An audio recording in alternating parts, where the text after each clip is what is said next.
Nós vamos estudar Jonas capítulo 2, os textos que foram lidos hoje pela manhã, hoje na direção do culto, tem tudo a ver com o nosso estudo, porque nos fala de Jonas numa tempestade, no perigo do mar, foi o que nós lemos em Atos 27. E em Salmos, foi 56 o Salmo? Salmo 56, o Davi também está numa grande luta, ele está preso pelos filisteus em Gate, na cidade de Gate, e nesse clamor ele faz a mesma coisa que Jonas.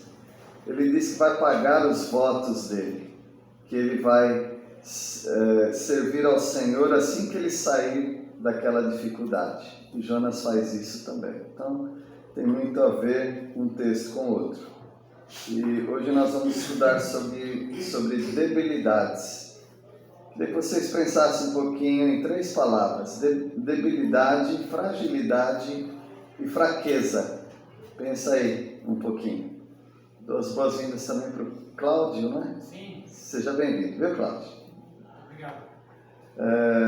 Debilidade, fragilidade e fraqueza.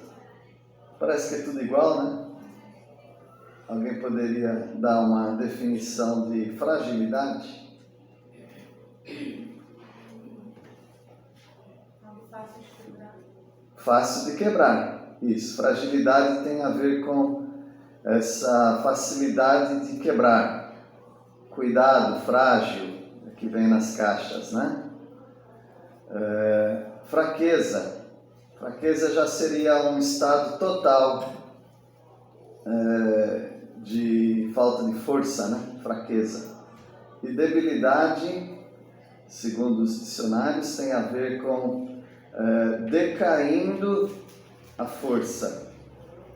Não é a fraqueza, que já é total, mas é decaindo a debilidade. A pessoa está debilitada porque as forças foram se enfraquecendo e ela está débil, está se enfraquecendo. Jonas, como vocês viram no capítulo 1, ele recebeu uma ordem de Deus para ir para Nínive e pregar, falar que Deus ia julgar aquela cidade. Ficava a 800 quilômetros de Jerusalém. Só que ele resolveu comprar uma passagem para outro lugar. Eu falei que seria a mesma distância, mas não é não. Ele queria ir para Tarsis, que era 3.200 quilômetros. Ele ia bem mais longe. Só que em algum momento do caminho, Deus mandou uma tempestade. Jonas estava dormindo no porão daquele navio, e aquelas pessoas cheias de crenças, né? E que os deuses poderiam estar furiosos, eles não estavam muito longe disso, né? A diferença é que não existem deuses, só existe um Deus. E eles queriam fazer lá suas rezas, seus sacrifícios para apaziguar alguma divindade que estivesse furiosa. E é interessante porque eles adoravam Dagon. Dagon é um deus, segundo eles criam, né? Metade homem, metade peixe.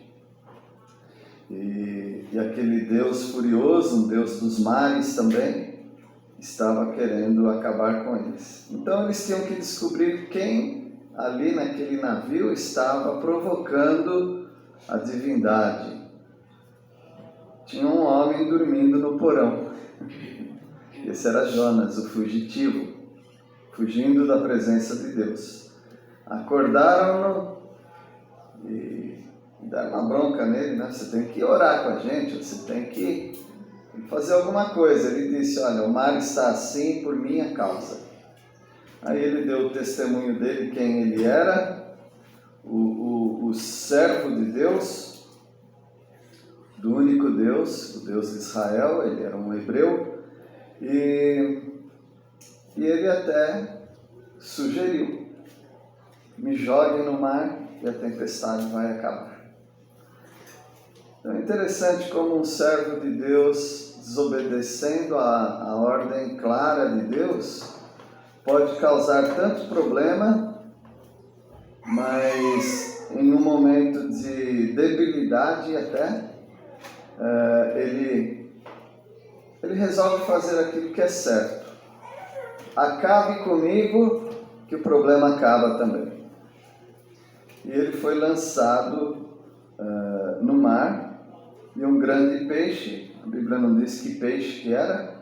A gente sempre pensa na baleia, alguns falam, não, a baleia tem a garganta muito pequenininha, só que a garganta pequenininha da baleia talvez caiba um homem, né? Mas nós não sabemos se foi uma baleia, um grande peixe, é um grande peixe que a Bíblia diz. E tragou Jonas. Parece que não mastigou não, só engoliu. E Jonas esteve 3 dias e 3 noites dentro do ventre do peixe. Você acredita nisso? Eu acredito. Eu acredito que Deus fez o homem do barro. Eu acredito que fez a mulher tirando a costela do homem. Eu acredito em tanta coisa que talvez muita gente não acredita, porque eu acredito na palavra de Deus. Amém. E aqueles que não acreditam, talvez Deus deixou que se relatasse 2 casos até agora de pessoas que foram engolidas por peixe e foram vomitadas pelo peixe e sobreviveram. Um nos anos 50, se não me engano, e outro recentemente. Recentemente pode ser 20 anos atrás, tá? Na Austrália.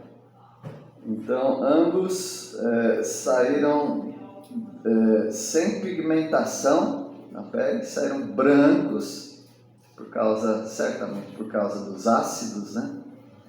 Mas sobreviveram para dizer: eu estive dentro da barriga de um peixe.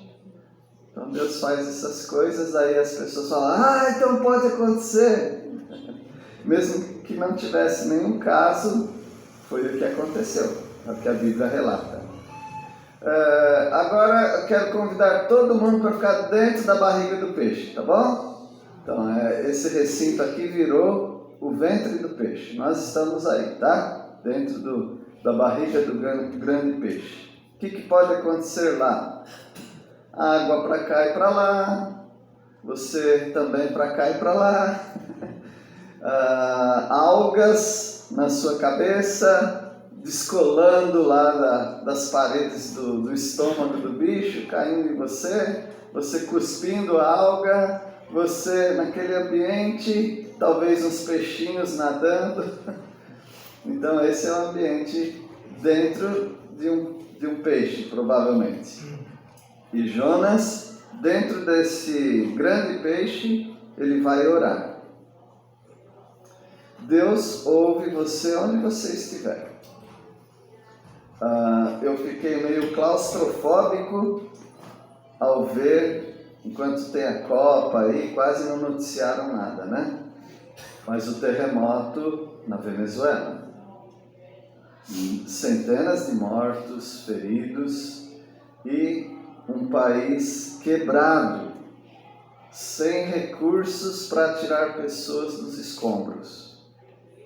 O que aquele governo fez durante os anos? E percebe-se numa tragédia dessa, sem instrumentos, sem veículos, sem macacos hidráulicos de grande porte, e pessoas debaixo dos escombros, gritando por socorro, e pessoas nas fendas, gritando de volta, sem poder dar esperança. Você está aí, mas você não vai sair daí, porque só com as mãos não dá para tirar os escombros. E as pessoas vão lá definhando e morrendo de inanição, sem comer, sem beber, e elas vivas ali naqueles escombros, né? Meio claustrofóbico, né? Fico pensando nessa situação. E aqui está Jonas também, fechado, sem condições de sair desse lugar. Certamente o autor da história do Pinóquio, ele tirou daqui, porque em algum momento o pai do Pinóquio, o boneco de madeira, né? Ele foi procurar o boneco e uma baleia engoliu, né? E lá ele ficou, daí ele saiu pelo orifício da baleia, sendo cuspido, né, para cima. Então várias histórias, né, acabam sendo tiradas da Bíblia. Se não houvesse a Bíblia, não ia ter muito filme, você sabia disso, né? Não ia ter os desenhos animados, o vilão, o mocinho, muita coisa tirada da palavra de Deus, a Bíblia. É uma literatura para muitas pessoas. E nessa debilidade de Jonas, que nós vamos observar na oração dele, está aqui nesses 10 versículos. Apenas 10 versículos, mas que falam da oração dele. Então ele está com angústia no porão do mar. Esse é o estado dele. Ele está com saudade da casa de Deus na sepultura do mar. E ele está também com a alma desfalecida dentro de si mesmo no fundo do mar. Então uma situação de muita reflexão para ele. Então vamos ver a primeira angústia dele aqui. Nesse porão, né? Vamos chamar de porão do mar, no ventre do grande peixe. Versículo 1, alguém pode ler? Então, Jonas, do ventre do peixe, orou ao Senhor, seu Deus, e disse... Isso. Dentro do ventre desse peixe. Então não havia iluminação, então a gente imagina que ele estivesse num lugar bem escuro, e ele estava lá tentando talvez se equilibrar, estava com água em volta dele, não sei se estava frio ou não, mas está aí Jonas dentro do ventre do peixe. E o que a gente faz quando a gente está numa situação de aperto, numa situação em que nós não podemos sair, mesmo que nós quiséssemos? O que a gente faz? A gente ora, nós sempre oramos. Se nós estamos numa cama de hospital, nós oramos. Se nós estamos no desconforto de uma multidão, uma vez o meu filho estava no metrô em São Paulo e houve lá algum movimento. E encheu, e lotou. E ele ligou então para a mãe dele, falando: eu estou aqui no meio de tanta gente, não dá nem para andar. Desesperado ele estava. Então aí a mãe foi conversando com ele, eu acalmando e orando com ele. Então nós sempre oramos. Se você estiver num acidente, preso em algum lugar, você ora. Então o nosso recurso como crentes é orar, sempre orar. Se você está preso dentro de confusão mental, você ora. A nossa filha, na crise que ela teve, ela dizia que ela falou: eu sei que eu estou aqui, mas eu não sei como sair dessa situação. Então, orem por mim. Ela pedia oração e ela mesma orava. Ela orava: Senhor, ajuda-me a ser eu mesma, né? Um desespero, presa dentro de si mesma. Então nós oramos. Quando nós estamos num aperto, quando nós estamos presos, nós oramos ao Senhor. Foi isso que Jonas fez. No versículo 2, nós vamos ver que ele está numa angústia e num aperto. Eu queria chamar a atenção para essa palavra aqui, angústia. Eu não sei como é que está na sua versão, talvez vamos ouvir mais do que uma versão aqui, mas na minha angústia, e a palavra hebraica, né, porque o Velho Testamento foi escrito em hebraico, é tsara. Tsara quer dizer aperto, lugar fechado, lugar claustrofóbico mesmo. Essa é a palavra. Então alguém pode ler o versículo 2? Ele diz: na minha angústia clamei ao Senhor, e ele me respondeu. No ventre do inferno gritei, e tu ouviste a minha voz. Isso. Tem alguma outra versão? Só essa palavra aí, na minha angústia. Tem uma outra versão? A minha está em meu desespero. Em meu desespero. Alguém tem outra? Aflição. Aflição. Tudo menos o que está no original mesmo, né? No meu aperto. No meu aperto. No meu encurralado, né? Estou encurralado. Então ele está... Essa é a ideia dele. Eu quero sair daqui, mas eu não consigo. Então nessa angústia, clamei ao Senhor e Ele me respondeu. Você vai ter muitas experiências, já teve talvez, de estar num aperto e Deus te responder. Claramente Deus te respondeu. E Ele diz, eu estou no ventre do abismo, eu gritei e tu ouviste a minha voz. Então lá está Jonas sem ninguém para atendê-lo naquele momento, e ele grita e o Senhor está ali. Não seria possível nós nos escondermos de Deus. Salmo 139 nos fala isso. Você pode ir muito alto, você pode ir muito fundo, Deus te alcança. Deus está sempre ali. E no versículo 3... ele vai dizer que está no coração dos mares, né? Versículo 3, alguém pode ler? Pois me lançaste no profundo, no coração dos mares, e a corrente das águas me cercou. Todas as tuas ondas e as tuas vagas passaram por cima de mim. Então ele está nessa angústia, apertado, no ventre de um peixe, no fundo do mar, com ondas, eu também imagino só, né? Que o estômago, pelo menos a minha barriga às vezes faz bló, bló. Você bebe água, depois vai correr, você consegue ouvir a água. Então você imagina no ventre daquele peixe que quando a água mexia, virava onda. Então estava Jonas para um lado, para o outro. As vagas, a mesma coisa que ondas, vêm por ele. Então você pode imaginar que ele até tenha engolido um pouco de água ali.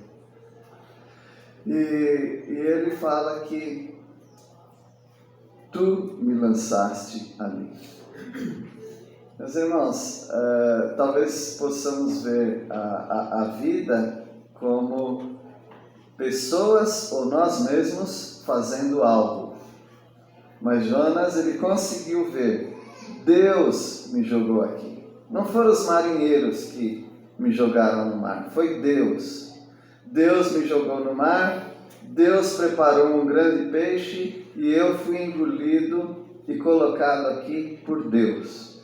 Então, se você consegue ver Deus em todas as circunstâncias da sua vida, você não vai ficar jogando culpa em ninguém. Você não vai ficar se justificando. Você vai dizer, Deus me colocou aqui. Por que Deus faz isso? Bom, eu sei porque Deus fez isso com Jonas, porque o texto nos fala. Agora, porque Deus está fazendo com você, é você que tem que descobrir com Deus. Por que Ele te colocou nesse lugar, nesse estado, nessa angústia, nesse aperto? Pergunta para Ele. Mas reconheça, Deus me colocou aqui. Mesmo que alguém te tenha feito algum mal, alguma injustiça, sempre atribua a Deus. Não para culpar Deus, mas para você recorrer a alguém que pode te ajudar. Se alguém te faz mal, você não consegue falar com essa pessoa. e talvez fale e ela não reconheça. Se foi seu pai, o que você vai fazer? Por exemplo, se eu for culpar meu pai e minha mãe pelas coisas que me aconteceram, eles já não estão mais aqui nessa terra. Não dá mais para eu resolver nada. Então, simplifique a sua vida. Tudo é Deus. No versículo 4 agora nós vamos ver um pouco do sentimento de Jonas nessa debilidade. Então a primeira debilidade que nós vemos é que ele está realmente enfraquecido, porque ele foi jogado para dentro do mar, dentro do ventre de um grande peixe, e ele está clamando ao Senhor. Agora começam a vir coisas na mente dele. Dizem, né, que pessoas que estão próximas a morrer, eu já senti um pouco disso também, vem muitas coisas em poucos segundos, vem muitas coisas na nossa cabeça. E Jonas está ali e está vindo várias coisas sobre a cabeça dele, além das algas. Várias coisas estão vindo na cabeça dele. E ele tem até saudades, nós podemos dizer. E nessa saudade ele clama ao Senhor também. Vamos ver do que ele tem saudade e o que passa na cabeça dele. No versículo 4 agora, nós vamos ver um desejo que ele tem de estar dentro de outro lugar. Dentro da casa de Deus. Eu garanto que se um peixe nos engolisse, nós íamos pensar como eu gostaria de estar dentro da casa de Deus, mesmo que fosse no horário do Jogo do Brasil. Eu queria estar dentro da casa de Deus. Versículo 4, alguém pode ler? Então eu disse, cansado estou de diante dos teus olhos. Tornarei porventura a ver o teu santo templo? Por que ele lembrou do santo templo? Não tem nada a ver, talvez você pense. Ele não queria ir para Tarsis. Tarsis é Espanha. Agora ele quer estar em Jerusalém, onde tem o templo. Dizem que o melhor filme que já existiu na história se chama Cidadão Kane. E aí eu pergunto para as pessoas, você já assistiu esse filme? Não. Para outro, não. Ninguém assistiu, é o melhor filme do mundo, eles falam. É preto e branco, tá? É antigo. Mas ele passa uma mensagem muito boa. É um homem que cresceu numa vida simples e se tornou milionário, bilionário, dono de muitas empresas e ficou doente. E na sua doença terminal, ele só falava Rosebud, sempre falava. Ninguém sabia, ele ficava clamando para as pessoas e ninguém sabia o que era. E aí ele morre. E o filme acaba com a última cena mostrando Rosebud, tá bom? Então eu já contei o final do filme para vocês, tá bom? Aí, puxa vida, era isso, estava desde o começo do filme, da história, estava o tal do Rosebud. Então era um brinquedo de criança, tá? O que aconteceu foi que uma pessoa pode ter sua vida toda com seus prazeres, com suas realizações, mas parece que no final da vida vai vir à mente aquilo que realmente tocou o seu coração. E o que tocou o coração dele? A infância dele, brincando com as crianças, a mãe dele, numa prancha de escorregar, né, no gelo. Foi aquilo que chamou a atenção dele. Ninguém sabia o que era, né? Era a marca, né? A marca daquele brinquedo. Jonas, ele serviu ao rei Jeroboão II. Ele fez algumas profecias, entregou algumas profecias para aquele rei. Ele disse que o território de Israel seria devolvido, conseguiria a Síria novamente. Então ele fez várias coisas para o rei Jeroboão. Mas ele foi chamado por Deus para pregar para a Síria, em Nínive. Ele fugiu de Deus. Então era um homem com muitas experiências. Mas na hora do aperto, na hora da morte, ele teve o seu Rosebud. Qual é o seu Rosebud? Qual é aquilo que viria na sua mente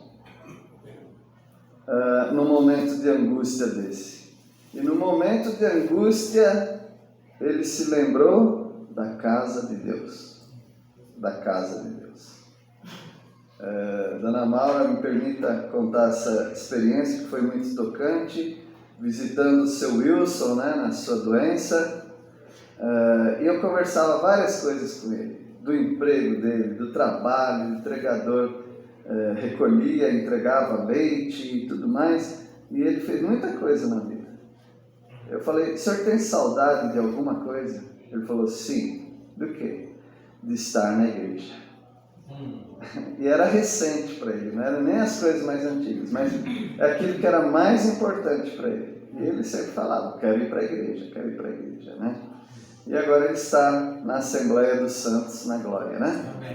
Mas o que é mais importante para você vai vir à tona, vai vir à mente no momento de aflição. E Jonas, ele pensou não no palácio do rei a quem ele servia, não em Tarsis, para onde ele queria ir, mas ele pensou no teu santo templo, ou seja, na casa de Deus, ele quer estar ali. Então, essa angústia que ele está passando, porque Deus o jogou lá, já fez o seu efeito.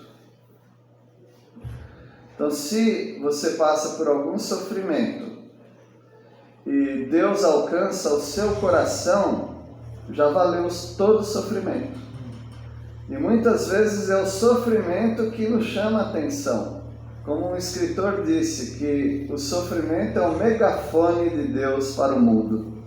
É quando ele chama mesmo as pessoas no sofrimento. Versículo 5 agora, ele tem um desejo de estar livre. Livre para quê? Ó Deus, me livra daqui para eu ir para Tarsis. Ele não era doido de orar assim, né? Tarsis quer dizer desobediência. Livra-me daqui para fazer a tua vontade. E ele pensa em cultuar a Deus. Na cama de hospital existem tantas promessas. Quando eu sair daqui eu vou sustentar todos aqueles missionários. Quando eu sair daqui, eu vou ser um missionário. Quando eu sair daqui, eu vou dizer para minha esposa que eu a amo. Tem um monte de promessa que as pessoas fazem na cama de hospital. E aqui é a cama de hospital de Jonas, o ventre do peixe. Vamos ver se ele tem alguma promessa. Versículo 5.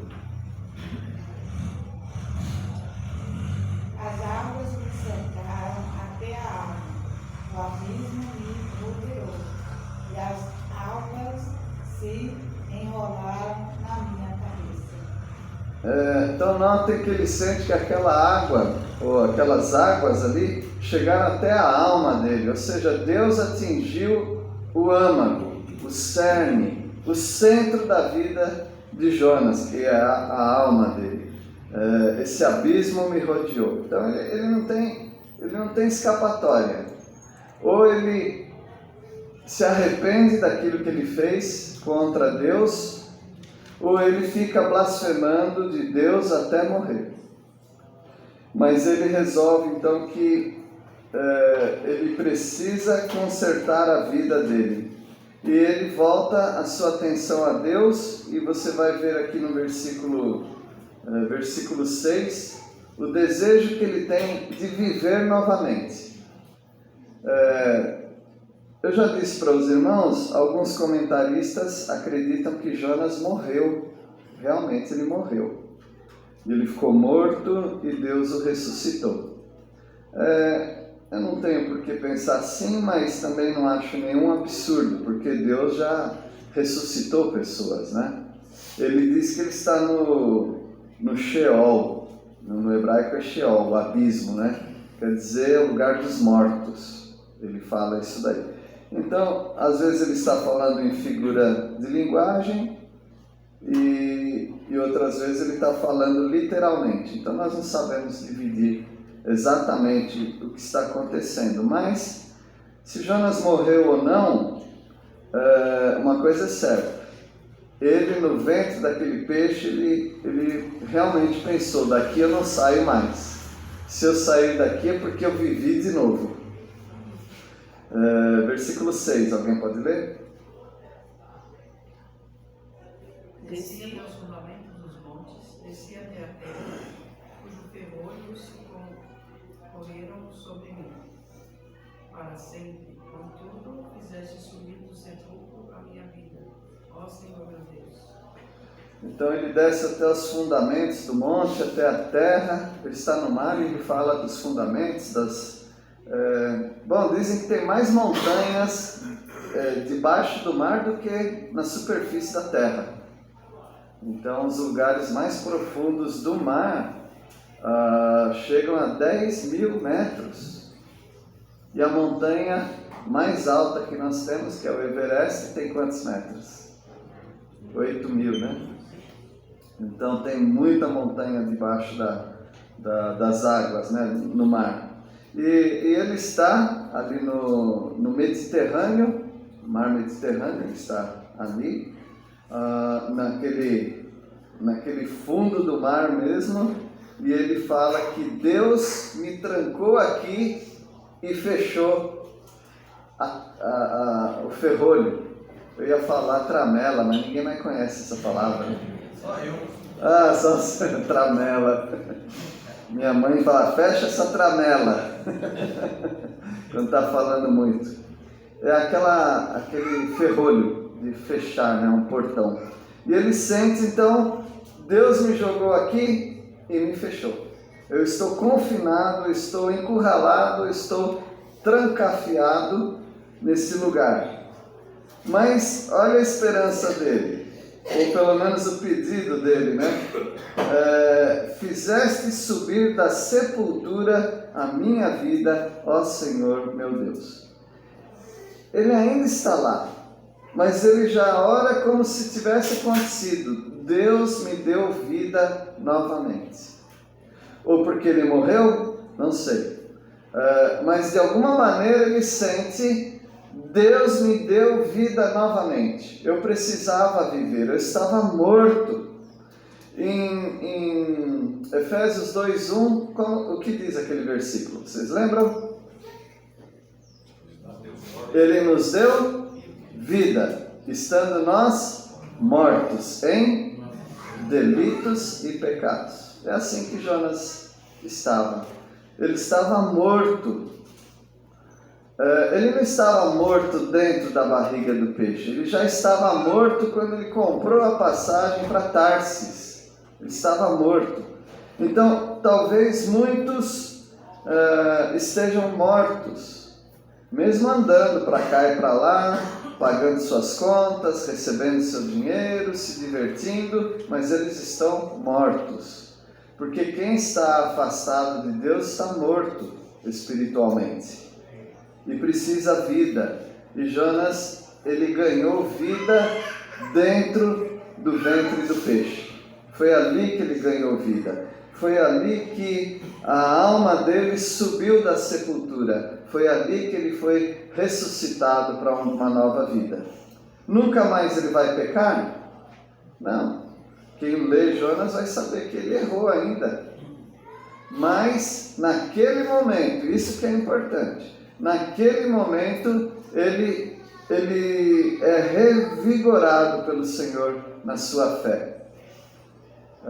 E agora ele está com a alma desfalecida dentro de si mesmo. Então veja, ele estava dentro do mar, dentro do ventre do peixe, mas o lugar mais profundo é dentro de si mesmo. O lugar mais profundo da sua vida é dentro de você mesmo. É o que passa aí dentro de você. E ele vai falar um pouco disso, né?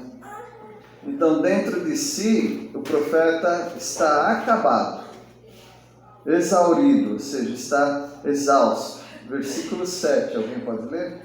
Quando desfaleci em minha alma, eu me lembrei do Senhor, então ati a minha oração.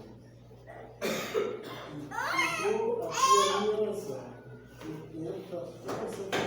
Isso.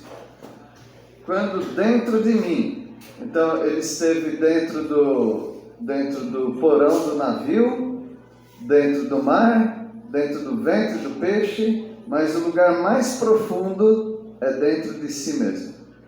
E dentro dele mesmo, ele diz que desfalecia a minha alma. No hebraico nós temos uma palavra aqui chamada ataf. Ataf. Desfalecer quer dizer colapsado. Ele entrou em colapso. Ele realmente está muito mal. E eu não sei qual foi o pior momento da sua vida, quando você esteve mal mesmo. Então, esse momento que você viveu, ele se parece um pouquinho com o que Jonas está passando. Ele está muito mal. Desfaleceu na alma. Mas aí o que aconteceu? Eu me lembrei do Senhor. Quando Jonas estava bem, podemos dizer bem, ele não se lembrava do Senhor. Mas agora que ele está mal, ele se lembra. Isso acontece com muitos escritores da Bíblia. Salmo 56 que nós lemos com Davi. Aquelas pessoas que estavam no naufrágio também, Atos 29, que nós lemos também. Aí as pessoas lembram de Deus. Então esses momentos não podem ser desperdiçados. Um irmão professor do Seminário Palavra da Vida teve câncer e ele escreveu um artigo. Aquele artigo bem famoso, né? Não desperdice o seu câncer. Porque talvez seja um momento muito importante da vida de alguém em que ela pode aprender muitas coisas do Senhor. Sempre que nós estamos vulneráveis, fragilizados, abatidos, é um bom momento de nós aprendermos do Senhor muitas coisas, muitas lições. Pastor, Pois não. existe uma palavra que a gente aprende mais no hospital, dentro do hospital, do que numa festa. Sim. E ali você para e pensa, né? Verdade. O autor de Eclesiastes também disse que é melhor ir em uma casa onde há luto do que ir em uma casa onde há festa. Isso mesmo. Então Jonas, no versículo 7, ele está dentro agora dele mesmo.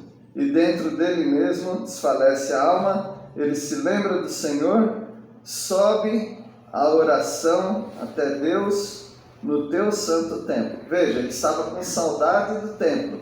Mas agora ele crê que, mesmo trancado ali, ele pode orar e aquela oração vai até o templo de Deus.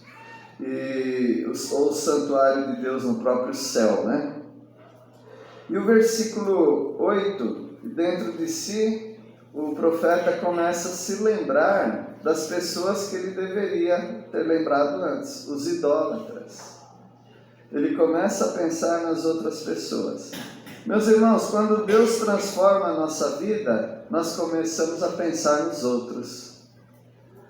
Quando Deus não nos alcançou ainda, a gente pensa demais em nós mesmos. Jonas só pensava nele, é claro, eu também ia pensar só em mim, né?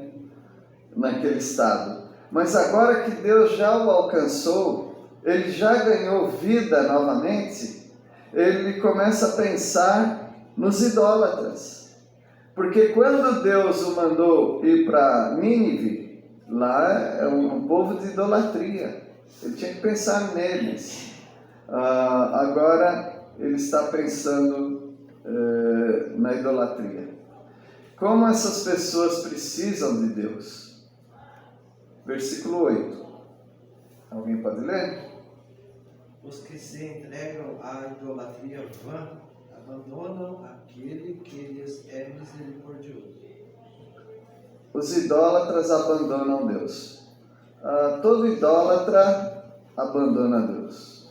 Porque quando alguém se ajoelha, reverencia um ídolo feito de gesso, madeira, metal, ou uma foto, um quadro, uma pintura, todas as vezes que uma pessoa reverencia a esses objetos, elas estão esquecendo de Deus.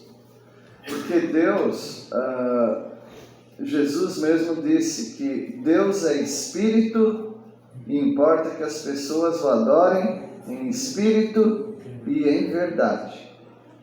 As outras pessoas estão adorando coisas palpáveis, não espírito, coisas palpáveis e mentirosas, são coisas enganosas. E Jonas, ele se lembra então que a idolatria é vã, e aqueles que se entregam à idolatria abandonam aquele que lhes é misericordioso. E aqui eu digo que Jonas, mesmo sem adorar nenhum objeto, ele estava sendo idólatra, porque ele abandonou a Deus. Quando Deus o chamou para Nínive e ele queria ir para Tarsis, ele estava abandonando a Deus. E quem abandona a Deus é um idólatra. Mas Deus é misericordioso. Deus está dando mais uma oportunidade para Jonas.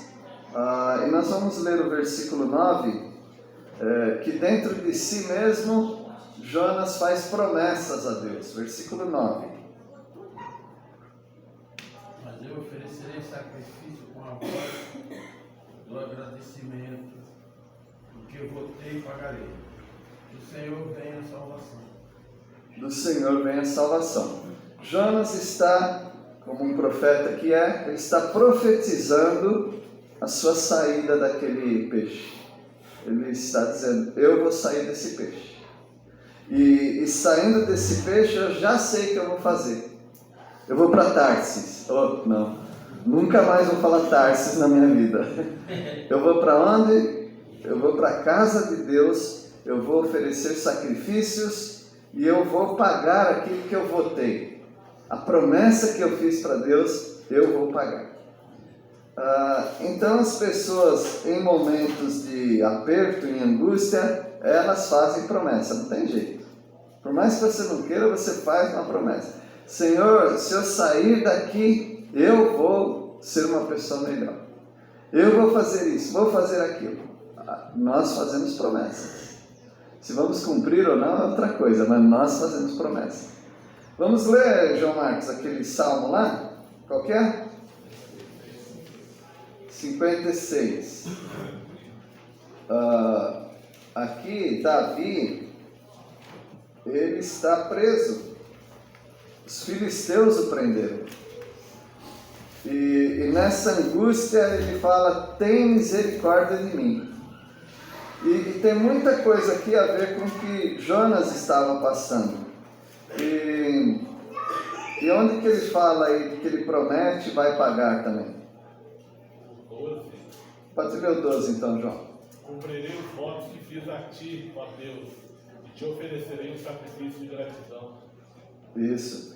Eu vou pagar aquilo que eu prometi. O versículo 13. Pois me livraste da morte, não deixaste que meus pés tropeçassem. Agora posso andar em tua presença, ó Deus, em tua luz que dá vida. Isso. Poderia ser Jonas orando isso aí também, né? Então Deus vai me livrar da morte e eu vou pagar aquilo que eu prometi. E para encerrar aqui nós temos o versículo 10, né? Dentro de si e também exteriormente, o profeta vê a libertação de Deus. Versículo 10. Falou, pois, o Senhor ao peixe, e esse me trouxe na terra. Isso. O peixe falou, você não presta não, você não é digerível. E vomita Jonas para a praia, né? Para a terra. Meus irmãos, enquanto Deus não fizer a obra dele na nossa vida, ele não vai nos lançar fora daquele sofrimento. Parece-nos que Ele nos coloca em situações de aperto para nos ensinar. E nos ensinando, nós estamos de volta àquilo que Ele quer para nós. Aguente mais um pouquinho. Fique firme no Senhor, confie nele, Ele vai te trazer o livramento. Deus os abençoe. Vamos orar? Nosso Deus, obrigado porque a Tua Palavra nos ensina como orar em momentos de aperto. Ajuda-nos, ó Pai, a sermos bem transparentes com o Senhor, pedindo aquilo que precisamos. E enquanto isso, ó Deus, trabalha nos nossos corações para sermos alcançados por Ti, pela Tua Palavra, e que pensemos também naqueles que precisam da Palavra, aqueles que precisam do socorro do Senhor. Em nome de Jesus que nós oramos. Amém.